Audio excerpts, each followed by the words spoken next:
For my generation, when we think of that time, Don Revie, it's always alongside Brian Clough, and it's based on the television interview or the movie. And on the one hand, it's the lovable rogue of Clough and the real dour Revie on the other side. When you look at that and people's impression of Don Revie, how do you feel as to how he's thought about now? He died at a very young age. He died at 61 in 1989. But how people look back on that era and look at Revie's place in it, say in comparison to Clough?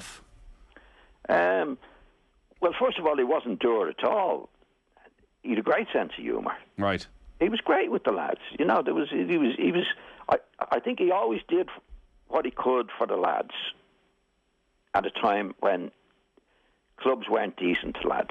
I think his hands were tied, but he did the best that he could with the thing. I mean, the Clough situation, he didn't handle things well in many cases. I mean, he went on the thing with the debate with Brian Clough. Yeah. And he shouldn't have gone near him. Brian Clough came into Leeds for 44 days and made a right mess of it. And what he said about Don Revie, well, you didn't win the league in style. This is all rubbish. And this was typical Clough. And I think Don should have ignored it. So he made a mistake there. I think in the way in which he left England was a mistake as well. I think he handled that badly and left it open for people to criticise him. There's no doubt about that. So he made a couple of mistakes in that way. But if you look at the overall picture, I mean, what he did at Leeds over the years, coming into a second division, they were always a second division, maybe a couple of years in the first division, weren't in a football country, Nathan. You know, no support, really. I mean, my first match for Leeds in the second division, I think there was 14,000 at the match. Now, he had to build that up to what he did, to play in Europe and win European trophies from nothing. Nothing. And then the way you judge a man, in my opinion, what did he take over and what did he leave? And if you look what he did at Leeds, I mean, he created a tremendous team, won trophies. Actually, he won as many trophies as Bill Shankly did. And a lot of people forget that because people say, well, you were runners-up and that. But to be runners-up takes a bit of doing as well. So I think Don didn't. He made a few bad choices. I think going on with Clough on the television, because Clough was brilliant on the television. Yeah, he was a showman. He was brilliant at it. Don wasn't, and I think he made Don bad. He made him look bad on that particular interview. He shouldn't have gone on with him. Did you watch that, John? Like, it's incredible. It's more than 45, nearly 50 years on. It's still such a seminal moment. Do you remember sitting down to watch it that night? Yeah, I do. And I thought, because what Clough was saying was, Don says, yeah, but we won the first division. Yes, but you didn't win it in style. You know what I mean? Like style, what that's supposed to mean? I mean, we played some of the best football you've ever seen later on in Don Revie's career. If you look back on some of the matches, we played Southampton and beat them 7-1, I think it was. And it was exhibition stuff. Manchester United, 2 weeks before that, we did the same to them and beat them 5-0. And that. So Leeds played some fantastic football, but they had the reputation of being a tough team, and that was from the early days. And that was Clough. I mean, Clough come into Leeds, and in 44 days, he ruined the club. He ruined the club. 44 days. You effing lot. As far as I'm concerned, you can throw all your medals in the bin. What a cheek. He never won a medal when he played. I played against him. He was no great shakes.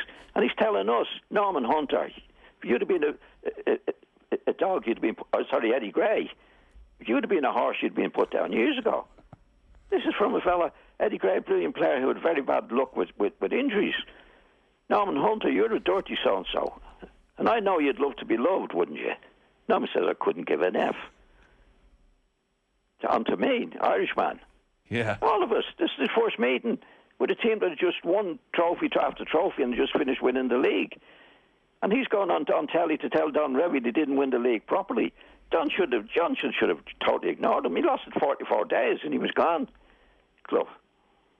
Don was there for 14 or 15 years, winning league twice, as you mentioned earlier, the cup, first cup twice, league cup.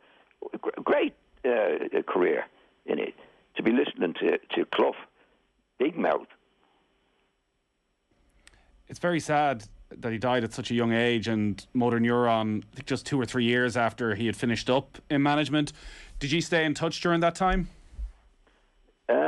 Yeah, I went up to see him, and we did our best to organise a testimonial match. We organised a testimonial match for us, myself and some of the lads, and he didn't get a great crowd at that. But he lived up in Scotland, so we didn't see much of him when he was ill, Nathan. You know, we went up a couple of times. We went to his funeral, of course, and there wasn't that many from the football at his funeral. Nobody from the FA at it. But no, it was very, very sad. I mean, what he did for the lads that played for him. I mean, he was a great manager for us, and the club none of the clubs would throw money around at that time. But he did his best. He did his best to get us what he could, Nathan. So he was a real players' man. There's no doubt about that. I thought he treated the players very, very well, and he did whatever he could for us. There's no doubt about that. Yeah.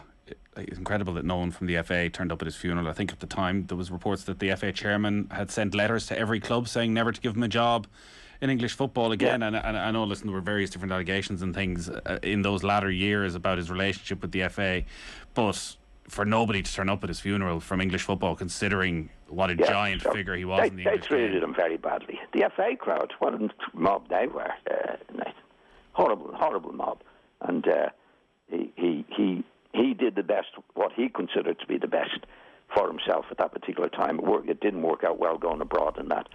Well, he went and did his job over there, but he didn't handle it well. There's no doubt about that. But the FA themselves were horrible people generally anyway, and horrible to him, and other managers as well. Look at Ralph Ramsey. Look at what he did with him. World Cup winner. Finished up in a home. Alf Ramsey.